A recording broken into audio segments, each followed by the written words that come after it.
Assalamualaikum warahmatullahi wabarakatuh. Perkenalkan, nama saya Iqbal Maulana Syahputra dari kelas 11 mesin 3. Di sini saya akan mempresentasikan tentang alat yang ada di teknik pemesinan, dan saya mempresentasikan alat las listrik. Yang berikut slide pertamanya. Las listrik. Las listrik adalah sebuah proses pengelasan yang sumber panasnya diperoleh dari energi listrik. Dari energi listrik kemudian diterima oleh mesin las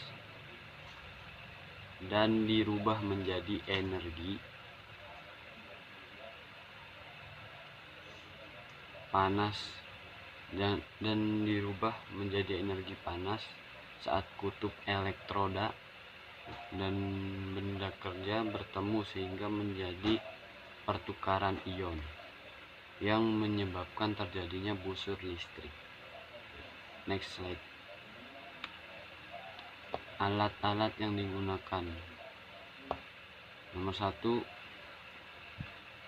mesin las. Mesin las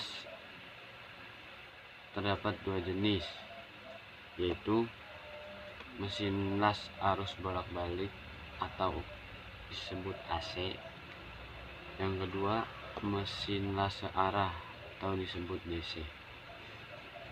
Arus bolak-balik terdiri dari beberapa macam pesawat mesin, yaitu transformator las, pembangkit listrik diesel. Pesawat las yang sering digunakan adalah transformator yang mempunyai kapasitas 200 hingga 500 ampere. Mesin las searah atau yang sering disebut DC. Pesawat arus searah terdiri dari pesawat transformator, pembangkit motor diesel, rektifier, pesawat yang digerakkan oleh motor listrik. Next slide. Yang kedua, kabel las. Kabel las adalah untuk menghantar arus listrik. Untuk menghantar arus dari mesin pengelasan ke benda kerja dan sebaliknya, mempengaruhi ukuran kapasitas mesin las. Yang ketiga, pemegang elektroda. Pemegang kawat las atau holder elektroda adalah peralatan las busur yang dipegang oleh welder ketika mengelas. Holder ini digunakan untuk menahan elektroda logam atau karbon. Handle pemegang terbuat dari bahan pelapis yang mempunyai tahanan panas tinggi dan tahanan listrik yang rendah. Dibuat untuk menyeimbangkan pegangan tangan. Yang keempat, palu las. Palu las digunakan untuk melepaskan dan mengeluarkan terak-terak atau sisa-sisa pada las yang dengan cara memukulkan atau menggoreskan pada daerah las. Yang kelima, sikat kawat. Sikat kawat yang digunakan untuk membersihkan benda kerja yang akan dilas, yang sudah dilepas dari jalur oleh pukulan lalu las. Yang keenam, klem massa. Klem massa sebagai alat untuk menghubungkan kabel massa ke benda kerja yang terbuat dari bahan yang menghantar dengan baik tembaga. Yang ketujuh, penjepit. Penjepit dapat digunakan untuk memegang atau memindahkan benda kerja yang masih panas setelah pengelasan. Dan yang ketiga yang digunakan pada saat kita ingin mengelas adalah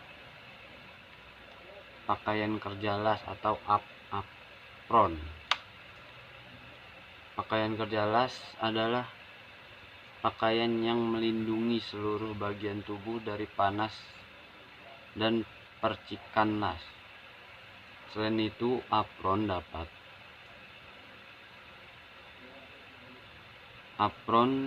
sebagai tambahan yang terbuat dari bahan kulit, sehingga jika dari kain karena jika dari kain biasa maka pemakaian akan lubang. Hal ini disebabkan tingginya temperatur percikan las. Yang kedua, sarung tangan las. Sarung tangan las atau disebut welding gloves. Sarung tangan yang memang khusus untuk proses pekerjaan las. Bahan sarung tangan las terbuat dari kulit atau bahan sejenis asbes. Ya. Dengan kelenturan yang baik.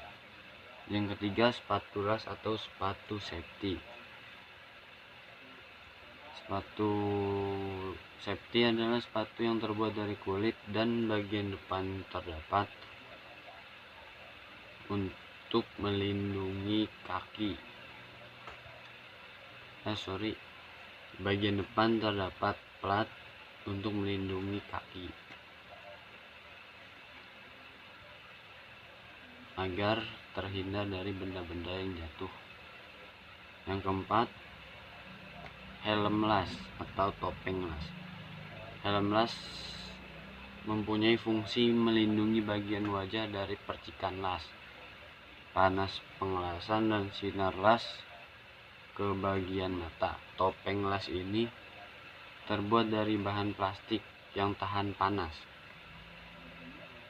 Selain itu, terdapat 3 kaca bening.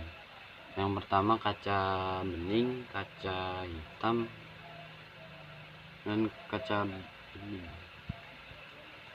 yang berfungsi untuk melindungi mata dari bahaya sinar tampak ultraviolet saat melakukan pekerjaan pengelasan. Yang kelima, masker las. Masker berfungsi sebagai alat pelindung pernapasan dari bahaya asap las. Oke. Ya, sekian dari saya, kurang lebihnya mohon maaf. Wassalamualaikum warahmatullahi wabarakatuh.